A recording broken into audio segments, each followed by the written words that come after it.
Welcome to the 85th episode of Corrective Consciousness, our in-depth podcast about what happened this week in our lives. I'm your host, VyseTheBold, and this is... Lotus Prince. And Dracologist. Whoa. Oh man, back again. Like the bubonic plague, I always return. Oh, no. When was the last time the bubonic plague returned? Oh, it's just you wait. It's due any second. What's a bubon?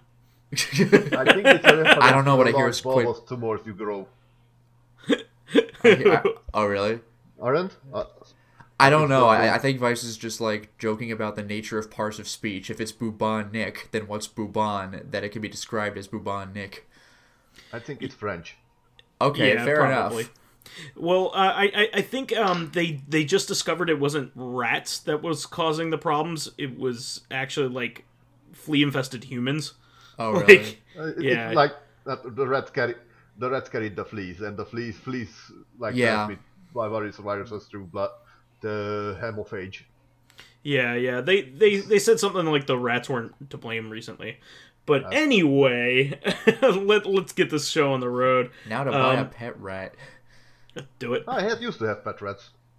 Rats. Yeah. Ugh. You dirty rat. We used to have a pet. You're my pet. We used to have a pet hamster. What was his name? Jerry? Sure. Gerald T. Hamster. Geraldo Privia. Yeah. All right. Well, Lotus, Hamster. why don't you get us going this week so we could actually talk about something that people want to hear about? What happened this week, Lotus? Well, got a few things going. First of all, the Sentient Let's Play is now... Sentient. S-E-N-S-H, Sentient. The Sentient Let's Play is now complete. Boxing, and Lotus. Is fully, Boxing. And is fully public, so anybody who wants to watch it may do so. There are a bunch of comments about Sentient, about how, like, this was interesting, but I wouldn't play it, and that's pretty much the reaction when it came out. Like, it's a really interesting, ambitious game, but if you're playing it casually, you're gonna have a bad time. If you have a guide or whatever, then you can learn what to do. Do you like it? I mean, I said this when I first started playing it. I respect it. Like, I didn't have fun playing it, but, like, it's one of those things where I'm really glad someone tried it. It's a unique experience, so, like, It it's absolutely something is. to have. Okay, cool. I would say it's very concentrated because it's short, but it's very, very dense. It really very is, eventful. yeah. It really is. It's almost I need to check that out. I need to check out the LP of this. like, in a way, like, there's no combat, there's no RPG elements, but the whole navigating around the space station and solving other people's problems, which affects, like, choices affect things later, like, it's very loosely almost like a prototypical Mass Effect or something. Like, kind of. Like, I'm stretching it to say that, but kind of, sort of. I know what you Better mean. story than Yeah. Mass Effect. Yeah. Otherwise, it just so happens that both my public and my Patreon stream, the game I was playing for those finished at the same time, so I have now beaten the Sexy Brutale and Eternal Ring. So, both games, well, I'll say I like Sexy Brutale is a better game than Eternal Ring, but I had fun playing both. The Sexy Brutale was interesting because I've already talked about what it is on a basic level. You need to prevent murders from happening in this hotel casino called the Sexy Brutale, and I'm like, oh, okay, there's a time travel mechanism in it.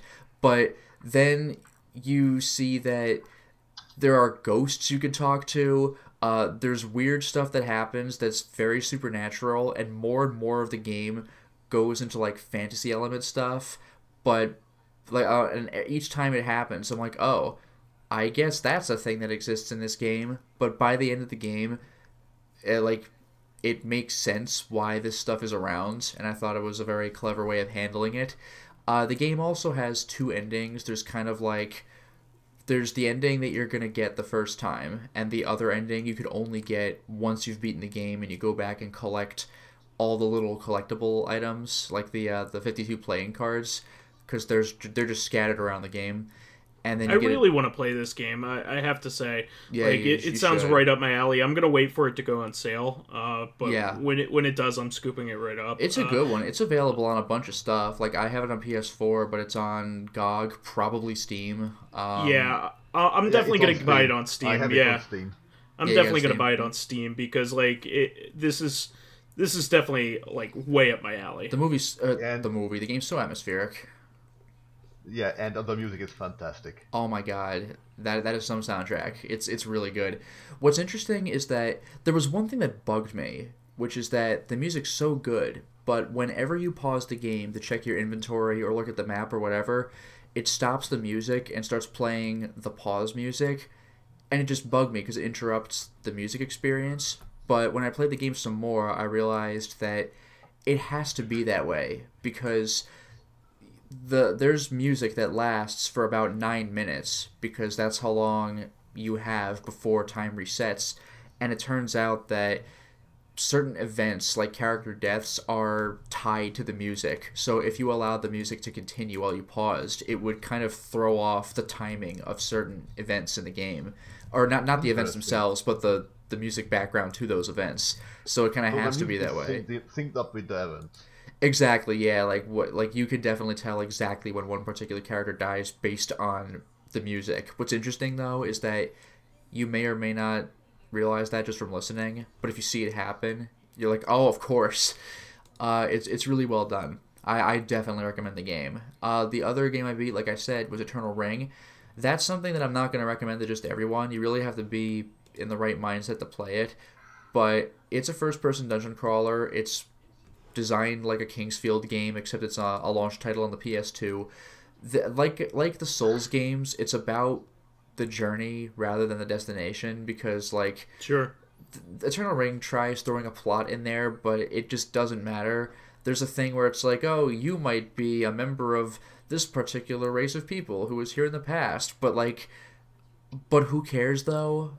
It only alludes to things. Yeah, it doesn't change anything. It doesn't add to anything, right? When you, the final boss of the game is this god child that's been trapped inside the Eternal Ring, and the Eternal Ring was supposed to be its prison, and you see the god child exactly once before you fight it, and it's when you enter his level, and he's just talking to this one character, and then when you finally get to the child, that character has died, and you investigate this person. Yeah, like everyone else. And like almost everyone else in the game, honestly. And when you get to that person, she's not dead yet, but then she dies right there, and you're like, oh, there's another dead body. And then you get to the godchild, and he's like, wait a minute, I saw you talking to that person, and then she stopped moving. Was that you? Did you do this? And that's how the final boss fight starts. So like, the final boss fight is because of a misunderstanding. It's like, it feels really weird. Like, this fight didn't need to happen. Like, you were going to the godchild because you needed to fight it to put it back in its cage anyway, but they made the fight happen because it was mistaken about you, and that's why it picked a fight. And it's like, okay. I'm not sure. I wouldn't interpret that, because you went there to kick the shit out of that little cheese. No, you did. You were gonna fight it anyway, but it didn't even get to that. You opened the door to the final boss fight, and it says, like, that person was moving, and then you talked to her, and she wasn't moving. Like, it turned out she had died to injuries that you had not inflicted. You just got there too late. And it was like, did you do this? And it charges at you, and, like, so that's why that happened. So, like, you were going to fight it anyway, but as far as the final boss is concerned, the fight happened because of something it was wrong about. So it's like, it shouldn't have had beef with you, but it did. It's just like, okay. Like, you had beef with it anyway, but it didn't even get to the point where it knew that. It just picked the fight that for a poor reason. It's like, cool final boss, bro. And then when you beat the final boss, like, it's not dead. It, like, evolves like a Parasite-y final boss into, like, an adult form. And it's like, I'm starting to learn what emotions are. I'm growing as a result. But, like, nothing comes of it. Like, you go back home and it's like, your mission was complete, and good job, your kingdom prospered. And this godchild is now bigger and probably more powerful than before, but who cares, I guess. It's like, thanks. Game's over, I guess. If you notice, that guy, he actually shows up as the guy with the turban. That was the godchild, though? I'm fairly sure he was. I mean, it is possible, but, like... if you notice that his turban was very much like conical, very much went behind his head.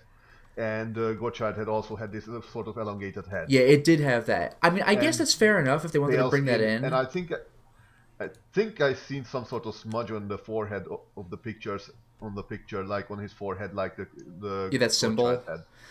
I mean, if that's the case, that's fair enough, and I'm okay with that explanation. But the game was weird about it because you beat its ass, and then there's nothing where your character is in the movie. The Godchild's just with the woman by itself, and it's like, I understand now, and like then it just goes back to like, and then you made it home. So like, if you took the Godchild back with you, that's actually perfectly fine. But like, that was a weird way of going about it.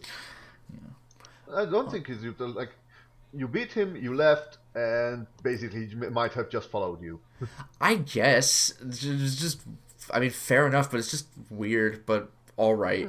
Otherwise, I got a little bit of anime stuff to bring out. I had mentioned watching Neo Yokio a while back at this point. It's like Mr. Ryu showed me an episode, and then we did something else. I think I had to leave or whatever. So the last time I saw him, we just watched the other 5 episodes.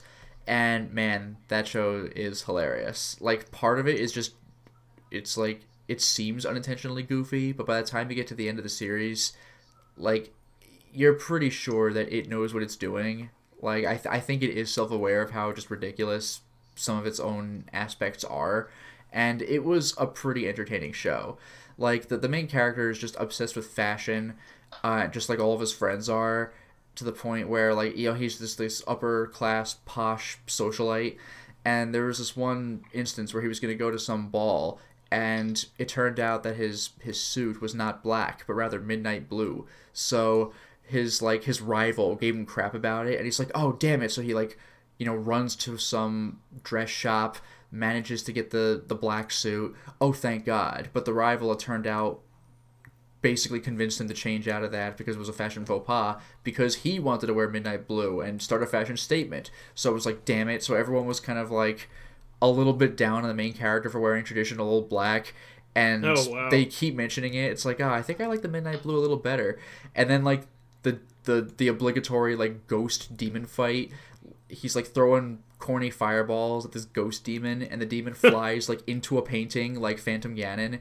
So he somehow flies in after it. That threw me off. So the painting was called like Isle of the Dead or whatever. So he's just in this island at night, and he's trying to hide behind an outcropping because the demon's throwing all sorts of projectiles, and the demon sees him. And it's like, dude, come on. You stand out because you're wearing black against a midnight blue sky. And that really freaking cracked me up. It was like they just won't let that point go. It was great. One other thing that really I thought was funny was there was this one fashion blogger who has just like kind of cut herself off from the rest of the world. And she's got these super fans who are doing that as a result because they're super fans, but they're doing it like in their classroom and school. They're just shutting themselves away. And so like the main character talks to the headmaster, like not the principal, the headmaster. This is like a really posh school like in America. Like I think England might still say headmaster, but America doesn't usually. Transformers do. Yeah, great. Yeah, those freaking stupid things. But like America tends to say principal rather than headmaster, sure, unless it's like a really posh, stuffy school. Yeah, because headmaster just sounds. It sounds like a Charles Dickens school. Yeah. Yeah, it sounds. A headmaster like an inequality of power. Well, yeah, it sounds like the kind of school like in Pink Floyd's The Wall, like yeah, the exactly. video. Like, what is this? A poem? The boy fancies himself a poet. Like that's just what I think of like every single time, even though that wasn't even the headmaster, but it just that environment. So it just really cracked me up when the main character is talking about how these, like the guy's like, if these students are just acting up and refusing to wear their uniforms, why don't you just call the blogger that they're super fans of? And the guy's like, nope, sorry, I can't get her to come out here. She's become full hikikomori. And the headmaster's like, what? Really? And I just thought it was hysterical that this like 55, 60-year-old headmaster just immediately knows what that means. Like this weeaboo term. It was just really funny to me. I think it's actually just a Japanese word for personal description. Yeah, but American, that's not like just in the American vernacular, especially not to a guy like that. I thought it was like hysterical. Like everybody just knows what that means. It was just really funny to me. Real quick, I also started watching the Little Witch Academia series. Little Witch Academia at first was like a 10 to 15 minute short that came out at around the time Death Billiards did, because this was during a period several years ago where a bunch of Japanese animation studios just made like a quick video to show off like how crazy their animation is. It was kind of like a way of, it was almost like a job fair. Like this is the kind of animation we do. Do you want to join Trigger? Do you want to join Madhouse? You know, that kind of stuff. And Little Witch Academia was really popular. Actually, so was Death Billiards. They both got series after them. Like Little Witch Academia got a kickstarted movie. I think it was kickstarted. A movie. And now it has a 26 episode, like 2-season, 1313 series. And I watched the first 3 episodes, and they have just as much heart and like movement and emotion as the short end of the movie. So I'm really enjoying it so far. Okay. Otherwise, to be really quick, because I don't want to talk much about this because I haven't uploaded it yet, but Mr. Ryu and I went back to Little Nightmares and played its DLC. There are 3 DLC episodes, and they're pretty interesting. Each episode is way longer than the base game's episodes. Like the base game episode, those are usually like 15 to 20 minutes long, whereas the DLC is probably closer to like 40 to 50 minutes, maybe a little faster if you know what you're doing, but there's a lot more per episode.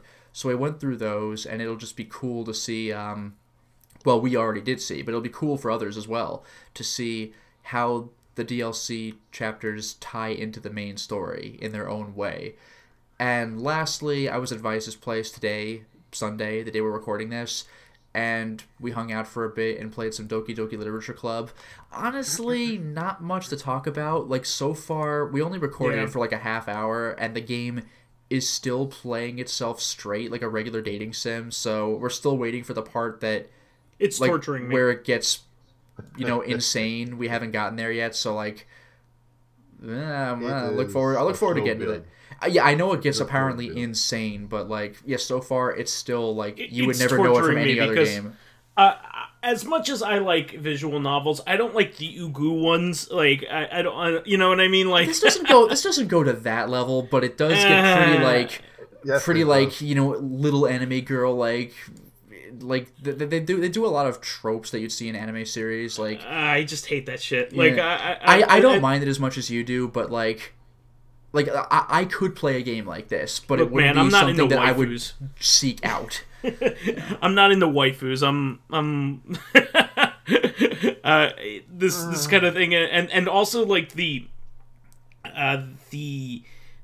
stuff that anime gamers love, like in terms of dating stuff, like how they believe girls should act is like insufferable to me. Well, the thing is, like, it's like there's the quiet one, there's the energetic one. Like each girl is defined by exactly like one personality trait that it's very like, not complex at all. Yeah. That's a matter of like that goes into very like basic like territory. Like the thing with dating sims, again, like I don't just go after dating sims. Like I could play one, and like I could have played what we've played so far of Doki Doki on my own, but like if somebody told me to, I would have been like, okay, but like I wouldn't have gone out of my way to find it. But again, apparently Doki Doki gets like ridiculous, so we'll get there. We'll see. Sure. Yeah. Well, having said that, yeah. No, we're well aware that it does something. The game opens with an anxiety warning, so like obviously something's gonna happen, but we haven't gotten there yet. Yeah. So anyway, Dracologist, why don't you move on and bring us forward? What did you play this week? What was interesting? I saw you were in you were playing that racing game you were telling me about. Oh yeah. I picked up a bunch of stuff from Christmas time primarily because I got a little bit of cash to hand out. Mm-hmm. Let's see what's good to do. Well, I picked up first of all Brick Rigs. Damn. Oh, Big Rigs. No. You would know if you picked up Big Rigs. Not the shitty truck game.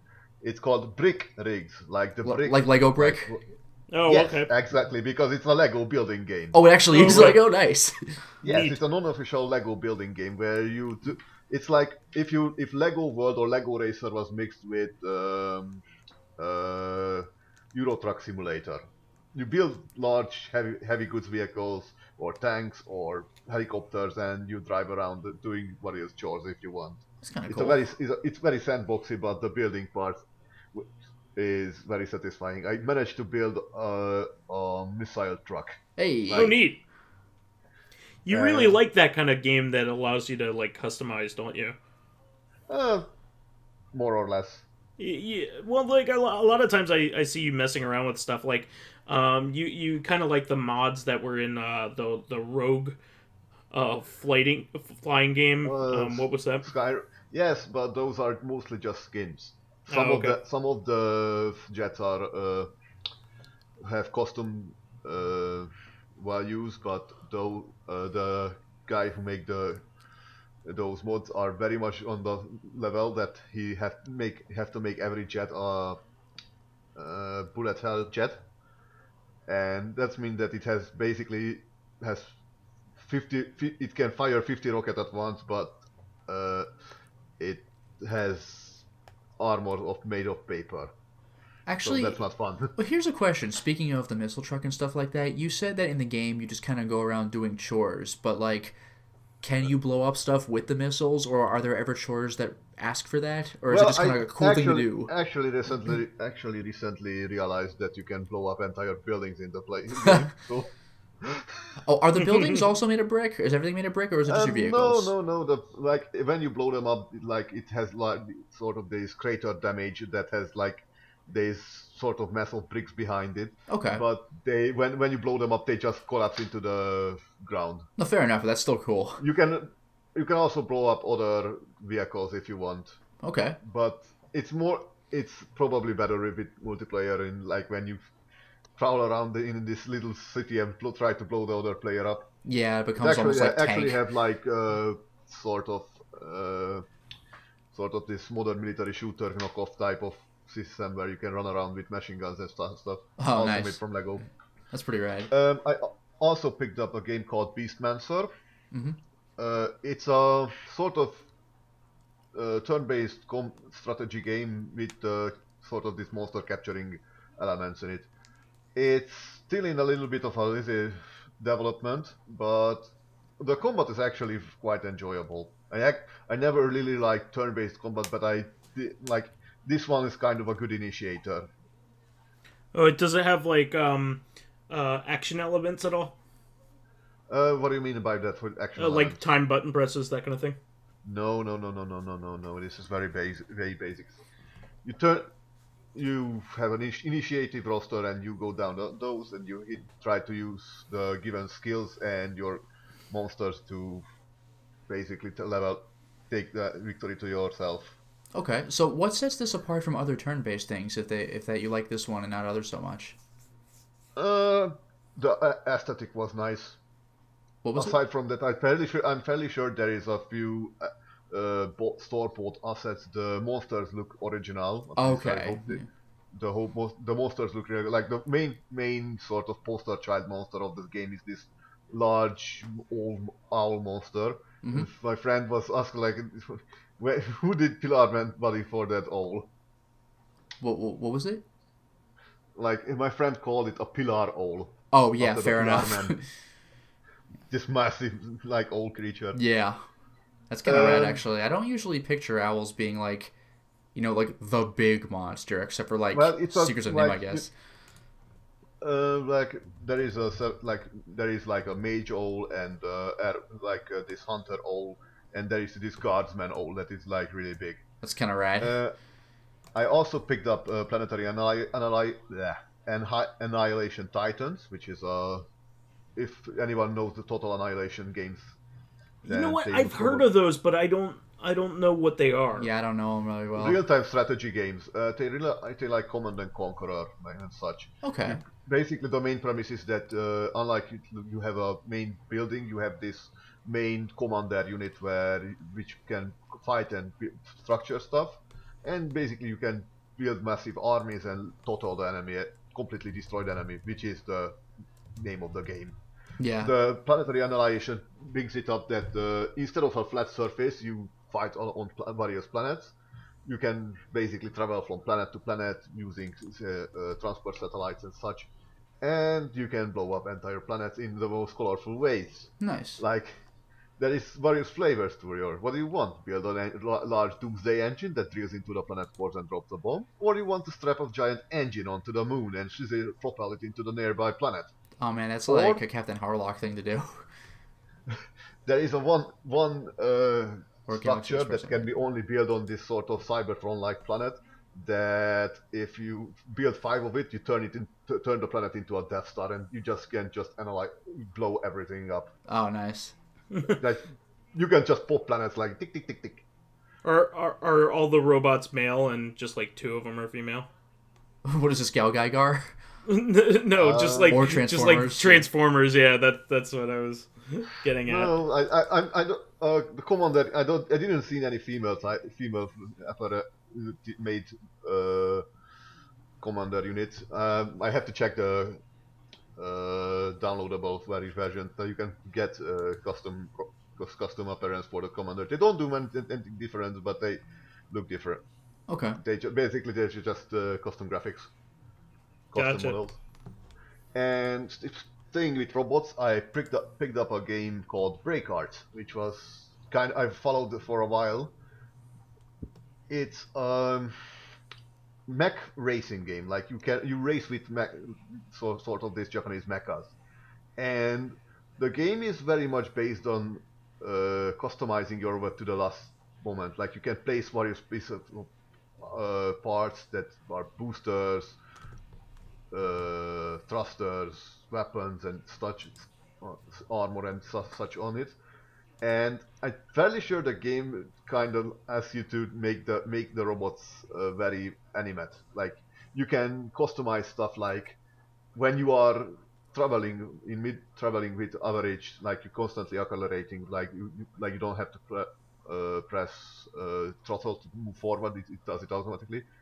But if you brake, if you use the nitro, if you use the super nitro, if you are attacking, you can make costume animations for yourself for each of these movements.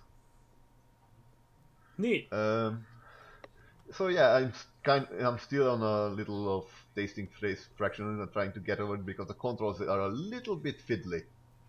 Because you cannot, like, there is no moment where you can just take off your hands from the acceleration and take smooth corners. You're either accelerating or you're braking.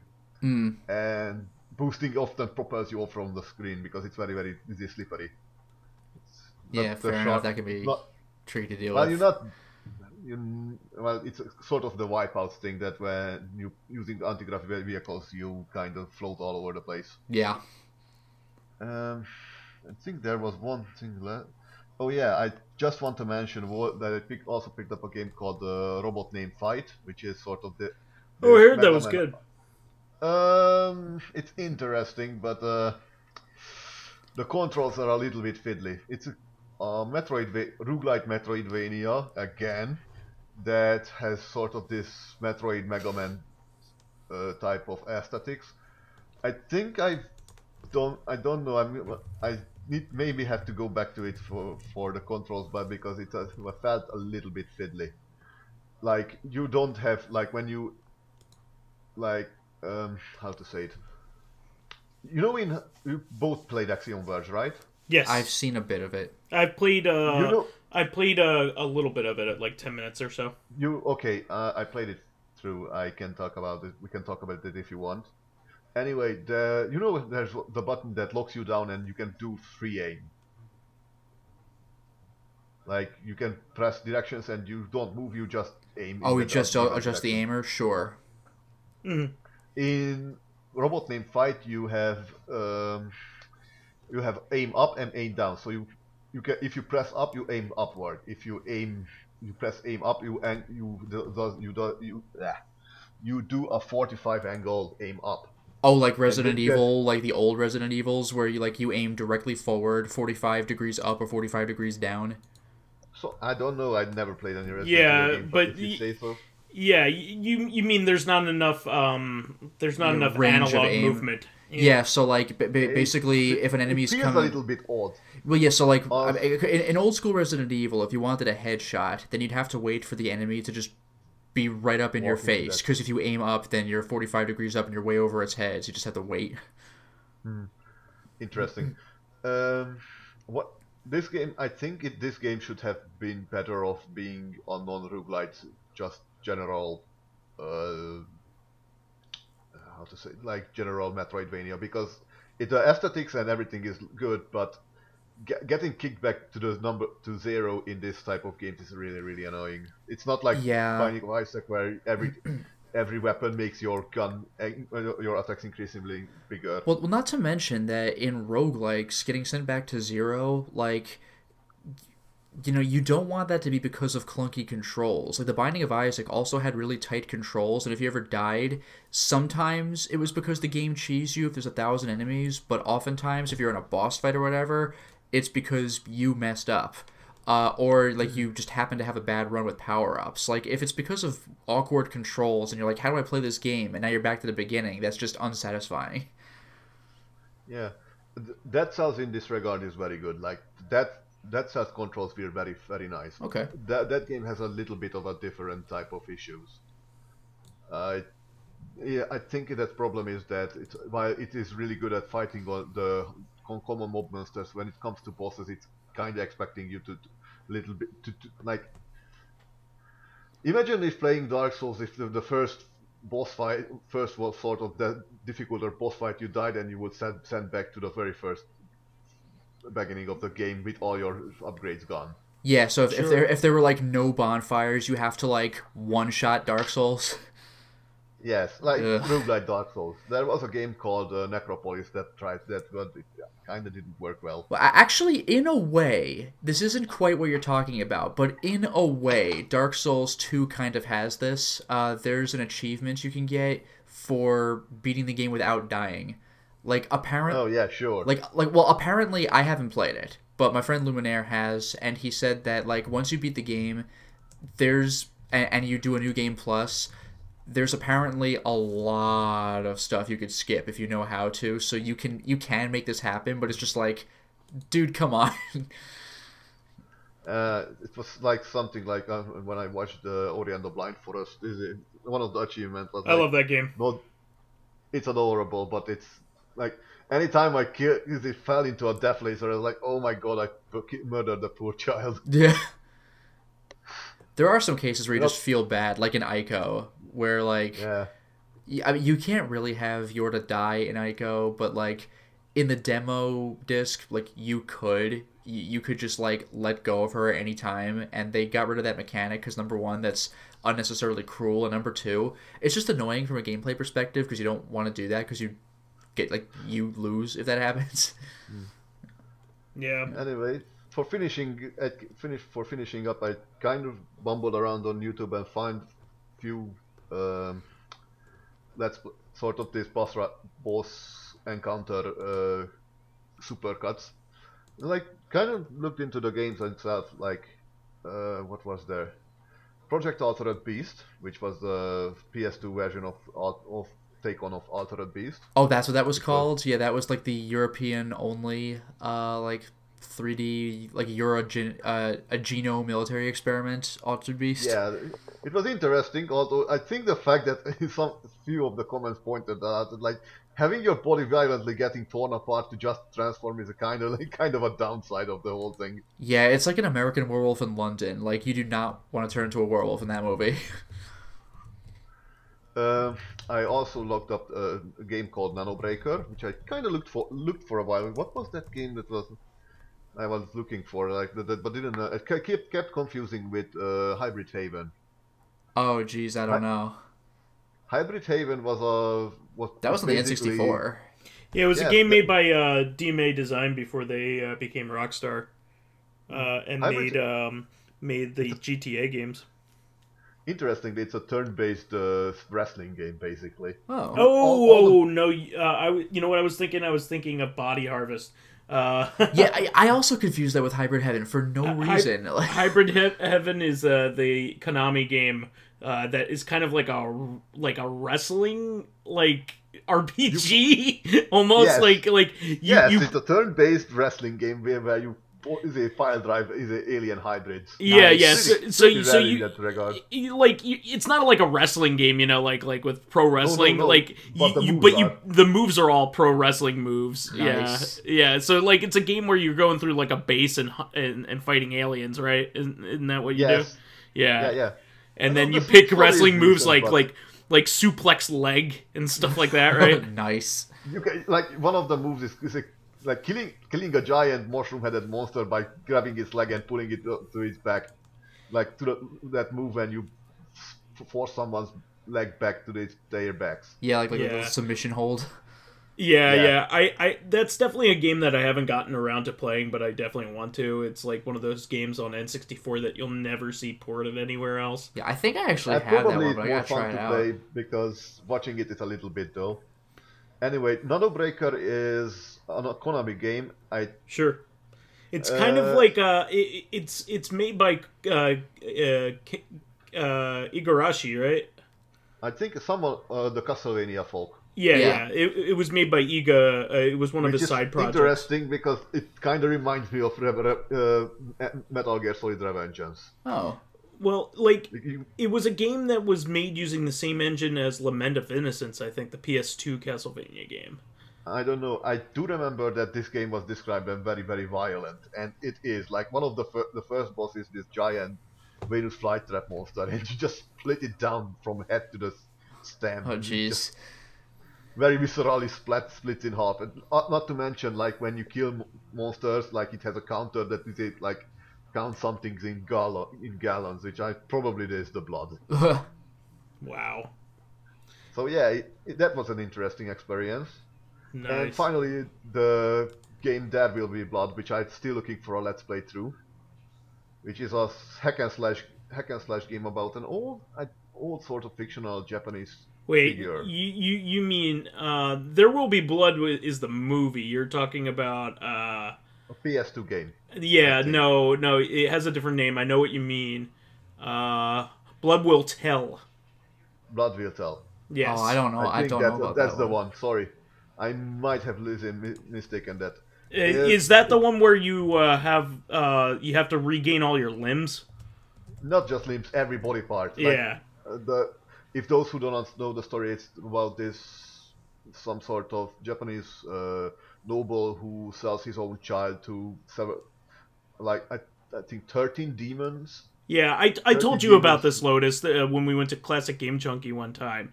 Yeah. It's a story of a guy who needs to get all of his limbs back, or all of his body parts back, yeah. It's pretty awesome in that regard. The monster designs are pretty interesting. Nice. Interestingly, I found a very, very, very old Japanese animation of that character, actually. Huh. So that was interesting. Anyway, I just wanted to say this game because I watch these games and the sheer sort of enemy design was staggering compared to what we have nowadays. Yeah. Yeah. All right. Well, did you have anything else you wanted to enumerate on? Not now. Okay. You can carry on, please. All right. So, I didn't play a lot of games this week because it's once again my schedule's fucked. But especially now with the way that my job is getting harder because of the interest rate environment. So I did play a little bit though. I did pick up the Bayonetta 2-pack for the Switch. Right. Lovely. Yeah. So one of my goals is to totally replace my Wii U. I don't want to need. Well, I guess is to limit my play of the Wii U. I would rather have all the games from the Wii U on the Switch. Like it's just such a better. At this point, you can almost do that as it is. Well, it's getting there. It's getting there, but it's still a good way to play Wii games. So that is true because it's HDMI. But I really wish that Nintendo wouldn't hate PC gaming, so we could get more of their games from Platinum and such. They have plenty of PC games. They have Super Mario Brothers Deluxe. They have Mario Brothers Handball. Yes, those I'm not caring about. Mario teaches typing. Mario's missing. Mario don't forget Casino the Mario Pack. Yeah, I was just gonna say the Casino Pack was was that the first game ever where Mario spoke? Yeah, it's something like that. Yeah. So I first heard Mario speak in Mario Teaches Typing, and I couldn't believe that wasn't the first game where he spoke. Yeah. Honestly, I would pay lots of money for Platinum to start developing for PC. Yeah, it's not gonna happen. Yeah, they're at least getting ports though. Bayonetta was ported, Vanquish was ported. Yeah, like there's some going on. That's not Nintendo. That's not Nintendo. That's Platinum games. Yeah, I mean, Bayonetta 1 and 2. I'm glad to have them on the Switch because first of all, I think playing a game like that on the go will be a lot of fun. You could play like a single level of that and pass some time. You poor child. What? Single one on the go. Why not? Yeah, Devil May Cry and Bayonetta levels aren't. I mean, they're hard, but they're not very long. Yeah. Yeah. So, it's a game that where you can like grind for the rings, the currency. Yeah, exactly. So stuff. Yeah, it's basically similar to Devil May Cry, so I can understand. Yeah. I can dig it. Yeah. Again, like if you get a little practice, like a level is like 10 minutes long, unless it's like unless the gimmick is like this is the long level in the game. Yeah, I noticed that Steam is selling the all Devil May Cry games. You can actually get 3 and 1. You can get 1 on Steam. Whoa. Yeah. 1 isn't out yet. I don't think. I think only 3 is, and then there's DMC, which is a different game. I'm talking about the old ones. This is why I said it. Yeah, I think they're adding the original trilogy. Like they're doing like a new port of it eventually, but I don't think it's been added yet. 2 I don't care about really. That was a little bit of what it did. A lot of people don't care about 2. Yeah, that's true. And then so I played a little bit of that, and it's just as fun as ever. I'm not like the best at Bayonetta, but I love playing it, so I don't care. Yeah, I played through it on very easy mode. I just wanted to get through the game. Like, I'm not interested in doing swag combos. Yeah, I do like that that style of game, but it's it takes some practice for sure. Yeah, for sure. But go ahead. You have to get used to. Of course. Oh, sure. And so I'm going to play that more and more. I'll probably have some updates on that sooner or later. That way we, I'll update people on my progress with that. Yeah, it's coming out in March, by the way. Okay. The Devil May Cry collection for PC. And so it's coming right up. And then I also picked up Space Invaders Extreme. I don't know if you guys have ever played the Space Invaders Extreme games. There were 2 Space Invaders Extreme games for the DS. I actually saw one of them streamed recently. It reminded me almost of Rez in that you're firing and killing the enemies contributes to the soundtrack. Yeah, exactly. Neat. Both the games are really, really fun. So the first game was ported back in the day to... it was originally a DS game, but it also made it to PSP and Xbox 360. And they added visuals, I think, from Jeff Mintner, the guy who made Tempest 2000. Oh, nice. And Space Giraffe and all that other stuff. I'm still waiting for a port of Tempest 3000 from the new one. Ugh. Keep waiting. Well, he made TXK, which is an amazing game. It's just a real big shame that we won't get the grown-up versions of those. You can only basically get the Vita version of it because Atari sued him. or sent a cease and desist to him. So you can only really get the Vita version of that game, even though other versions of that were planned. It's really annoying. But Space Invaders Extreme was just the original game was released on the PC recently. It's kind of like an updated version of the 360 port.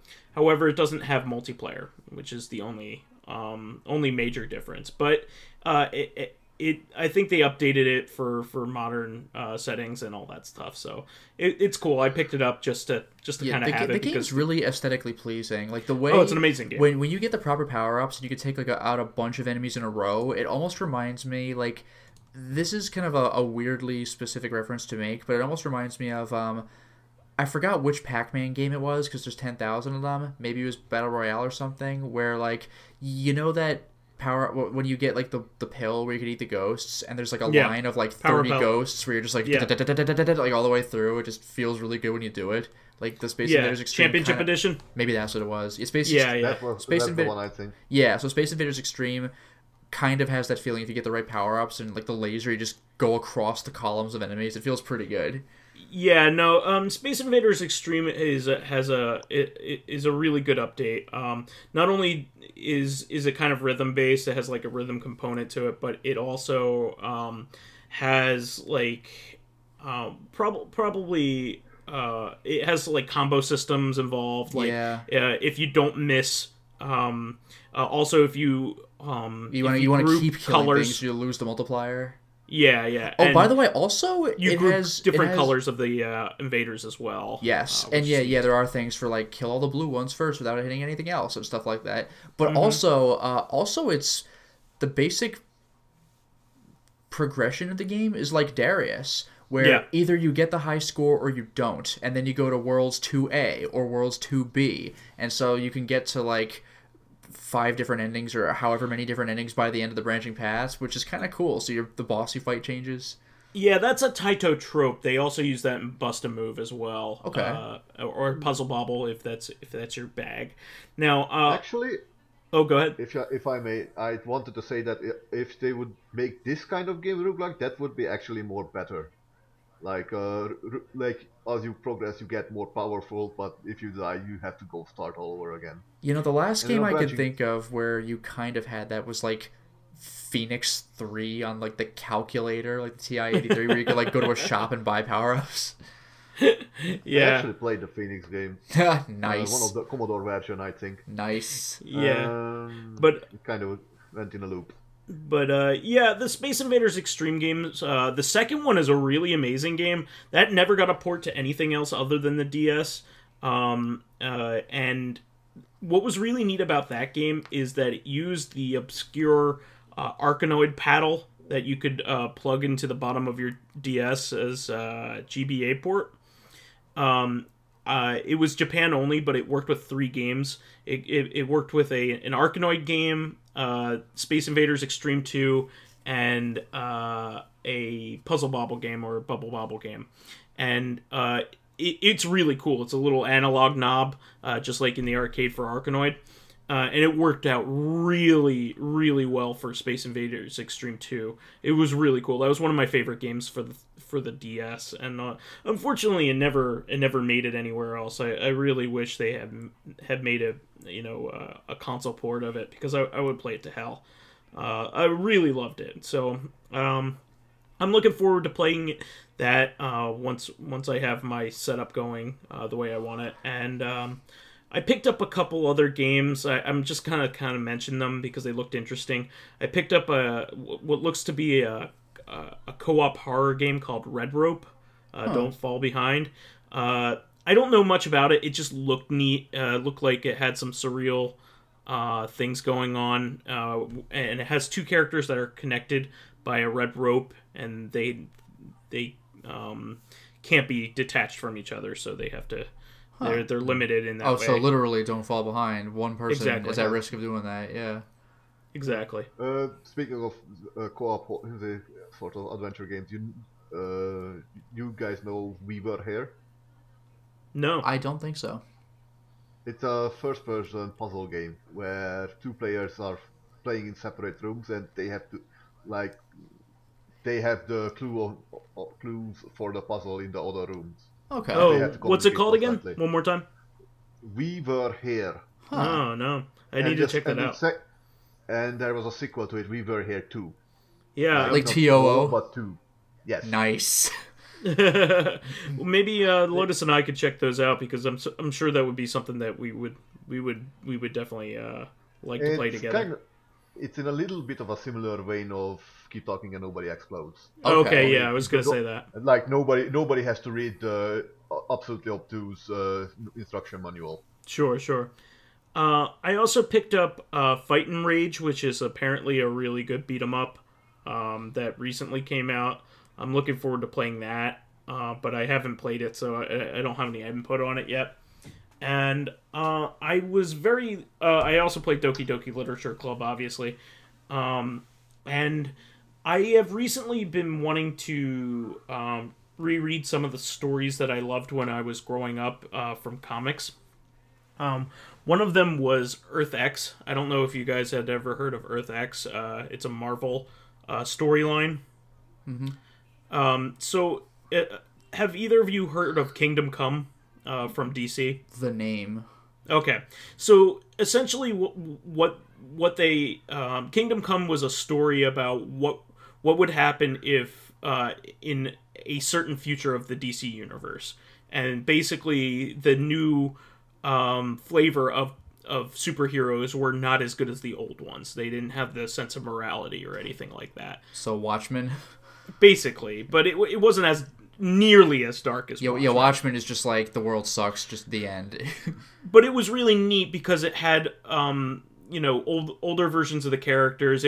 Like Batman wasn't nearly as grimdark as he is in, like, let's say Batman the Dark Knight Returns or something like that. Sure. But he had his place in there, and Superman was fighting Shazam in it, which was really neat. So a lot of that was created by Alex Ross, who is one of the neatest comic book painting artists. He's one of the greatest painters. artists I've ever seen. Yeah, he's amazing. And what really surprised me when I first learned about Alex Ross was that, like, I couldn't believe that he drew art just throughout comic books. Like, I thought, like, every single time I saw any of his artwork, I was like, that's a cover, that's a poster. Like, I couldn't believe he just did in-comic panels as well, like, with that quality. Yep. He's like America's Kentaro Miura. Like, way too much effort goes into, like, every single thing. It's unbelievable. He's amazing. He's done artwork for a lot of other professional gigs too. Like, he does movie posters and surprise. Like, everything he does looks like a movie poster. It's unbelievable. Yeah. So he did after the success of Kingdom Come, he did a Marvel version of it where the Marvel universe has gone to shit. And it's the job of the old superheroes to kind of like bring up their mantles again after retiring. And it has one of the coolest stories in the Marvel universe that I read. I think so. And it's recently gone out of print, and it had a number of sequels. There was Universe X and Paradise X. Oh, I was gonna say Earth XI, Earth XII. No, but it's all of them have gone out of print recently. I'm not sure why. I mean, I guess maybe you could speculate, but maybe it's just not as popular anymore. But it was getting really hard for me to find. I just recently got interested in looking it up again, and I had gotten rid of all my original issues when I had purged a lot of my comic books earlier this year. So, and I just wanted to trade paperbacks because they're easier to store and all that. So what I ended up doing was I had been looking around for a deal for them because the original Earth X book is going for like something like $50 now. You look around and you just literally can't find the physical copy of it. And if it is, it's expensive. And usually trade paperbacks are around $20 to $25. Lucky me, I found a listing on eBay that had all 5 books, all 5 volumes of Paradise X and Universe X and Earth X for $100. Nice. So it's basically all at cover price. So I was really excited. So I snatched that up. I received that recently. And speaking of Marvel, I did go see Black Panther. I know nobody else has seen it here, but I can tell you that it's probably one of the best Marvel movies ever. It's one of the best ones. Yeah, that's what I'm hearing. So far. It's really good. I enjoyed it a lot. I thought that the bad guy... one of the things about the Marvel movies is that almost never is the bad guy any good. Like, the movies themselves Loki's, like, the one guy, but, like, that's been a thing. Like, Captain America, it's evil Captain America, but, like, Red Skull was cool, but he only really did anything for a little bit. Ironmonger, I got your suit, but it's bigger, and they fight for, like, a minute, and it's like...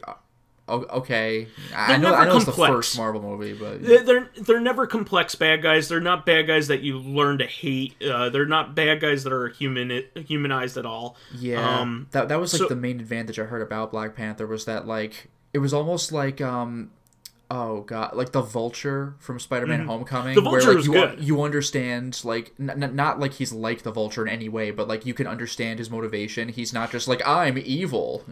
Yeah, no, I mean, like, the Vulture and Killmonger aren't, like, necessarily evil. They're people that just have extreme opinions. Yeah, like, although, but for good reasons. When you call yourself Killmonger, though, like, maybe you're the bad guy? Well, you know, he became what he was. I'm not going to like. No. I get that, but like when you decide to name your character Killmonger, maybe you're the bad guy. Okay, keep in mind here that Killmonger is a name from the comics, and like I know, it doesn't exactly fit the character. No, in the movie. I get that. It just amuses me though when it's like, I'm a well-rounded character. Like, I'm not just born evil. I'm just extreme in my views, like Magneto. And there are people that can agree with me. I'm gonna call myself Kill Them All. It's like, dude, like... Well, yeah. There's a lot of pain behind all of the deaths that he's caused. And sure. He has good reasons for a lot of it. But yeah. It's just... He was a complex character, so I liked it. But the name Killmonger is almost literally Death Dealer. Yeah. Like, again, I know it's an old name, but it's like at that point, maybe you should... It was like, I forgot who did this. There was some parody sketch. It might have been Mitchell and Webb or something, where they were like, not Nazis, but they were basically Nazis. And then they're looking at each other. They're like, we got these skulls on our hats. Do you think maybe we're the bad guys? Yeah. The Imperium doesn't have that problem. Yeah. And the Inquisition has skulls on everything. Well, there we go. But and they are the good guys. Yeah. Think where's the bad guys are. Oh, I know, right? But I'm looking forward to the next couple movies. I mean, we have Venom coming up, which is one of the movies coming out, and there's also, I forget what the next, probably just Infinity War is coming probably. out. Part 1 of 2. Yeah. Avengers 3, Infinity War, everyone's splooged. Oh, no, and Ant-Man and the Wasp. Okay, yeah, I forgot they were doing the second one. I think that I've seen the trailer for the Venom, but people were kind of, okay, so what is going on? Because there was a whole lot of... What bothered me about the trailer is, like, I know you want the big reveal to be in the movie. You don't want, like, the cool Venom shot in the trailer, but at the same time, if, like... that trailer expects you to already know who Venom is. I know at this point comic characters are getting way more into the mainstream, but if you don't know Spider-Man or Venom and you see that trailer, it's basically meaningless. Like Tom Hardy's in a bed screaming, and that's the trailer. Here's the thing about it that I don't know yet, and I'm kind of curious about. So the whole character's like motivation is that he hates Spider-Man and his suit hates Spider-Man. Yeah. Right? And I'm not sure whether Tom Holland is even in the movie, let alone like a big part of it. So I don't even know whether they're using that as his motivation. I forgot about that. It would be Tom Holland and Tom Hardy. It's a little weird. But you know what I mean is like he's a Spider-Man character through and through. I mean, he's an anti-hero. He's not exactly evil. He's Venom just literally extreme. would not exist if not for Spider-Man. I mean, like in the comic books, we're not going to deal with a comic origin of Venom where the Secret Wars have another dimension No, and weird bullshit. But Spider-Man still made Venom happen. The arch nemesis of Venom being created is a very simplistic but strong storyline. It's a clever idea because Venom's human half hates Spider-Man's human half, and Venom's creepy alien half hates Spider-Man's super half. Yeah, exactly. So they're a really good match, and like you don't even need that Secret Wars. And not to mention, by the way, Venom's whole thing where he shoots webs, like that's like he got that from being on Spider-Man for a bunch. Yeah. Like, so it is going to be weird if they just have a movie where Venom just appears and just, I don't know, fights crime. I don't know what he's going to do. Yeah, I'm a little weirded out by it, to be honest. But I'm fairly sure that Venom has had its own comics that he didn't do Spider-Man. Oh, stuff. sure he did. But his whole like impetus, like great power comes great responsibility. Like his thing is Spider-Man. Hating Spider-Man. So. Yeah, that's Venom has. You can't have Batman without killing his parents, right? You can't have. With great power, you can't have Spider-Man without great power and having great responsibility. It's that same kind of thing. The heart of the character is that hatred. So I don't know. I hate Spider-Man or whatever it is. But anyway, I did briefly want to mention that I did watch a good chunk of the Maltese Falcon today.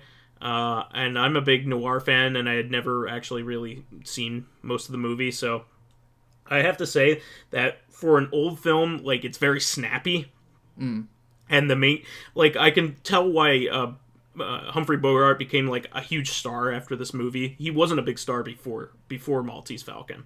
Maltese Falcon, like, propelled him into stardom. It's considered, like, one of the first noir films. Yeah. And he in it is hilarious. He's very snappy. He has all kinds of funny comebacks. He's very witty. Like, I could tell that it seemed like a lot of the stuff he was saying was improvised too. Nice. So ad-lib.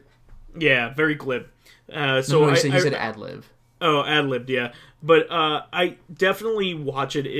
It's not your typical old movie. It's not boring at all. But black and white means bad. There's some gray in there. Perfect. Sepia. This is anyway, I doubt there's sepia in this one. No, it's not sepia. We should move on to a question here. Sure. This is a quick question, but I don't know how quick the answer is going to be. Fakafon asks, what is you guys' opinion for time being the fourth dimension? If the first dimension is like a point, the second dimension is like a line in 2D, and the third dimension is what we perceive like X, Y, and Z, like height, length, width, and depth. So what do you think about time being the fourth dimension? That is a really interesting thought, because I've always thought of this, like, how do they know that time is the fourth dimension? Like, it's easy to perceive, space, right? Spatial things, like, the three dimensions there. But, like, why is time the fourth one? Like, I've had a couple thoughts about this, and they're actually kind of contradictory. Okay. The first is that 3D is the best we can do perceiving space for, like, sure, what we are. But time is, like, it's almost like the next level of perception, but we could only move in, like, 2D, like, one direction, like, forward in time. And I would imagine, like, the fifth dimension, if such a thing were to exist, might be, like, either time travel or, like, from the books where I read as a kid, like, A Wrinkle in Time, if you could, like, just blink from one thing to another.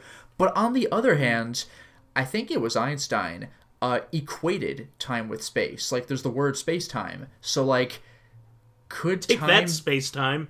Could time be some degree of the third dimension we don't know? Like, I could easily see it being the fourth dimension, but is it some sort of, like, next-level third dimension? Maybe, if time and space can be equated. Or even that our concept of dimensions is even correct. That's true. Know what I mean? We can only go with what we can guess, and Like I also am not a physicist, so like maybe Old Man Stompy can explain to me that maybe these are actually physically proven things, mathematically proven. Because these as dimensions might be mathematically proven. I'm sure they are, or else they wouldn't talk about mathematicians wouldn't talk about them. But I don't know whether how much theory goes into them. I mean, it's interesting because I think, again, it might have been Einstein who did that famous experiment where you had the two clocks, and one of them was on a plane and flew all over, and when it landed, the clocks were no longer synced. So something is up with that. Yeah. So yeah, I don't know. I believe it. And I also believe that, like, there are certain times in which, like, time feels a lot longer. Relativity. Yeah, like, I feel like there are times when time runs slower and faster. I think there's a theory about relativity. Yeah. but you know what I mean is, like, I don't know whether people can perceive it or not, but I feel like there are times in which time speeds up and slows down, like without relative to movement, or maybe it's just a movement we can't perceive. Well, I mean, I've seen stuff like that where, I mean, this is just movie magic, but like where it's played with, where people like have amazing, like they perceive things really fast, like that feeling you get when something goes flying at your head and it almost seems slow motion for a second so you can move out of the way. Like the big scene in one of the more recent X-Men movies with Quicksilver, where like obviously he moves faster than everybody, so it looks like they're standing still, but there come a couple of points where he stops and looks around and everything's still almost standing still. And again, that's just a movie thing, but like, could that happen in real life if your brain were that good? Like, I don't know. No, as that's just accelerated perception. You guys do know what a tesseract is? Yes. Yeah, it's the thing that only exists in the Marvel universe. It's a fifth dimensional cube, right? Fourth dimensional. Fourth dimensional cube. Yeah, it's a cube that like folds in on itself. Basically, like if you see a theorized like view of it, there's one on Wikipedia that's pretty good. Hypercube. Yeah. Yes. Well, as you can imagine, there is I think in Steam there is a weird, like this sort of VR toy box that has it very basically tries to explain four-dimensional items, how they work, how you can perceive them at all. As for time being a fourth dimension, this is sort of an odd thing. Like, it is and it is not. It is because, like, we move in 3D, up, down, left, right, forward, backward, but we also move in time forward. Gotcha. I'm not sure I can expand on this thought too much. No, it's okay. I've seen a lot of, like, there was a video once I saw about that tells how many dimensions there are that can be perceived with the possibly with our current understanding, and I think it was either 9 or 11. Okay. I've always wondered about this kind of stuff. I always wonder also how proven a lot of our ideas about this kind of stuff are, because like I always thought when I was a kid, like, oh, what if the way that my brain interprets the color red is completely different than your conception of what red is. Yeah. You know what I mean? Like I was a weird little kid and always thought of stuff like that. So actually, there's one other thing that might kind of color perception of time regarding relation to space, which is, I mean, we could do this at any point right now, which is, we can only see what light brings to our eyes, right? Like, theoretically, like, the dinosaurs were said to have been wiped out 65 million years ago. So theoretically, if some alien were 65 million light years away and somehow aimed the telescope directly at the Earth, they might see, like, dinosaurs running on Earth and be like, that's what's happening. Like, we still do that to this day with just stars in the sky. If a star ever disappears in the sky, we'll realize, oh, that must have actually happened a long time ago. So when we look into space, we're seeing the past no matter what. Even the sun, we're getting an 8-minute old interpretation. What is that, Dracologist? Not exactly, but there was several of the disapproval. Like there was always this internet joke, like if you look upon a star, that is it. Oh yeah, it's already dead. Yeah, it's already dead, like your dreams. Yeah, I've seen that one. Someone actually writing out that no, not really, because those stars are so far away that you can still perceive them, and they're still alive, and they're still very much. That's the thing. Yeah, like in reality, like if you go to where they are, they're gone. But like for us, they're still there for like. No. They actually are there still. Oh really? Like what you see in the starry sky are not actually. If those are that are